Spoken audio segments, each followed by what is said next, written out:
ये हमारे बाप दादा की धरोहर है. This is the heritage of our ancestors and it's languishing and fading away. You know, those striking words come from a 50-year-old Kumaoni folk singer named Kamala Devi. It's a deeply poignant realization about the fading cultural heartbeat of our ancestors up in Uttarakhand, a place often called the land of the gods.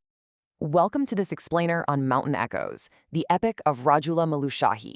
Today, we're taking a seriously fascinating journey that bridges the gap between a massive modern musical hit and an ancient, thousand-year-old Himalayan epic. We're going to see how a legendary story, one that's echoed through the misty mountains for centuries, is suddenly finding this incredible new life, and what the harsh realities of the modern world actually mean for the descendants of the very people who created it. Part 1. A viral Himalayan melody, Coke Studio Bharat, and a 1,000-year-old song. So meet Kamala Devi, the voice behind that quote we just heard. She's a daily wage farmer and folk singer from Bageshwar. Growing up, she'd sing these traditional melodies out in the fields while tending to crops and cattle, learning them entirely by ear from her father.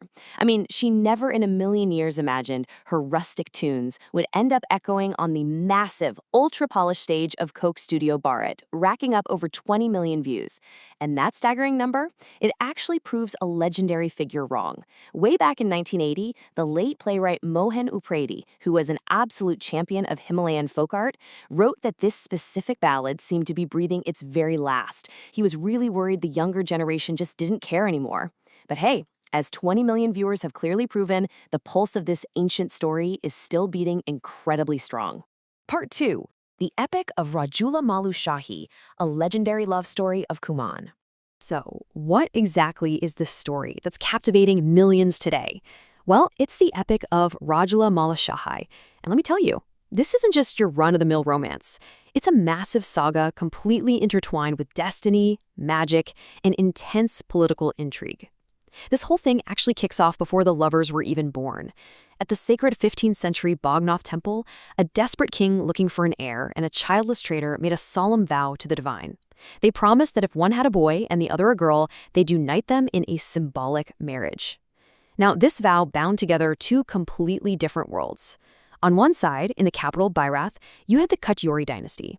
These were the affluent, powerful rulers of Kumaon from the 7th to the 11th century and the home of Prince Malushahi. On the flip side, Rajula was born to the Shauka traders. These were high Himalayan, semi-nomadic merchants from the rugged Jagar Valley who traded wool and herbs across some brutally freezing Tibetan routes. It's a classic tale of two incredibly different realities colliding thanks to fate. Let's walk through how this epic unfolds. It starts with that temple prophecy, right? Which leads to their symbolic marriage during infancy. Interestingly, this was actually done to ward off an astrological curse that predicted a super short life for Malushahi. But as they grew up, court politics and terrified mothers forced them apart. In her youth, Rajula faces this terrifying prospect of a forced marriage to the evil Huna king, Rikipal, who is literally threatening to destroy her family. So she bravely flees to Bharat to track down her true husband. When they hit adulthood, it's just intense trial after trial. Malushahi renounces his kingdom and travels in disguise to rescue her, but he gets tragically poisoned by the Huna king in a feast. But wait, the story refuses to end in despair. Through divine, magical intervention, usually attributed to the legendary sage Baba Gorakhnath, he's mysteriously revived. Ultimately, they secure their eternity together, outwitting their enemies and living out their days in freedom. Rajula's character is particularly striking here. Just take a look at this quote. "Mother, which direction is the most beautiful? Which is the greatest land?" It's such an innocent yet deeply philosophical question. It really highlights Rajula's profound connection to her homeland and her ultimate realization that her true home was with Malushahi in colorful Bharat. It was exactly this fierce clarity that gave her the absolute unyielding courage to cross treacherous rivers, dense forests, and freezing snow-clad mountains, totally alone, by the way, to fight for her true love. Part 3. Realities of Jagar Valley, Ghost Villages and Melting Glaciers. Now, if we shift our focus from the romance of the myth to the harsh, real-world geography of Rajula's historical home, the Jagar Valley, we find a gripping story of survival. The place is stunningly beautiful, sitting at around 11,000 feet, but it's also incredibly unforgiving. Following the 1962 Indo-China War, those crucial trade routes with Tibet were abruptly closed. Overnight, the local economy just collapsed. Settlements like Martoli, which used to be bustling hubs for 365 wealthy Shoka families, were totally abandoned. They turned into these haunting ghost villages with empty stone houses. And on top of that massive geopolitical shift, global warming is rapidly shrinking the nearby Malam Glacier, which is one of the largest in the Kumaon Himalayas. So, with agriculture rendered almost impossible and the traditional trade gone, the few locals who return seasonally now have to rely on highly dangerous high-altitude foraging just to scrape together a living. And that brings us to Kita jadi, or Yarsagumba. It's a highly valuable, rare, medicinal fungus that literally grows from a caterpillar beneath the snow at dizzying altitudes of around 4,500 meters. Today, the modern descendants of those proud Shaka traders risk their lives camping in freezing, perilous conditions for weeks at a time just to hunt for this stuff. Why? Well, in outside markets, it can fetch upwards of 20 lakh rupees per kilo. To put that in perspective, that's roughly 24,000 US dollars. It is a grueling, precarious existence that is dictated entirely by a changing climate and a shrinking snowpack. Part 4. Woven Heritage of Uttarakhand, Surviving the Himalayan Cold in Style. You know, this freezing, unforgiving mountain terrain fundamentally dictated their tangible culture for centuries.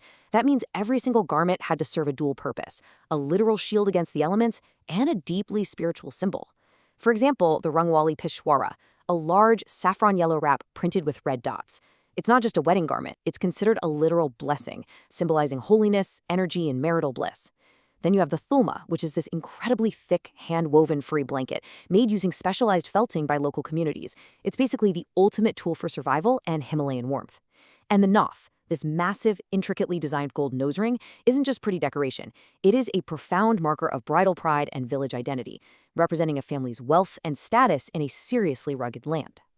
But this rich cultural expression isn't just stuck in the past. Take Ipan art.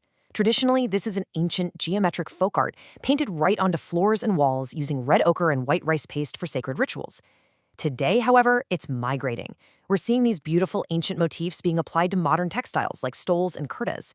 This evolution is incredible because it directly supports slow fashion and provides vital, sustainable livelihoods for female artisans up in the hills, keeping the aesthetic totally alive in a fresh, wearable way. Part 5. Preserving the mountain soul, cheating time through storytelling. So how exactly do we preserve the soul of the mountains when the physical world is changing so rapidly? Well, the answer is by cheating time through storytelling, and it takes deeply dedicated individuals to keep this culture breathing. We're talking about champions like Mohanu Preti, who spent the mid-20th century desperately traveling the region to collect these vanishing ballads and founding institutions in Delhi to stage them. Or champions like Kamala Devi, who, despite her newfound viral fame, is using a grant to teach these Kumaoni folk songs to her granddaughter and local students right in her village. And, of course, modern digital platforms that act as this massive bridge, connecting ancient mountain hearts with millions of global listeners. Honestly, passing these stories down, whether through a 1980s theater revival or a viral YouTube channel, is the absolute best way to outsmart time itself. Which leaves us with this provocative final thought to chew on. As the magnificent glaciers melt away and these historic villages empty out into silence, are modern digital stages and contemporary fashion the only ways left to keep the mountain soul alive? It's a complex, really urgent intersection of climate change, globalization, and the survival of our cultural heritage. It's definitely something to think about the next time you hear an ancient melody remixed for modern world.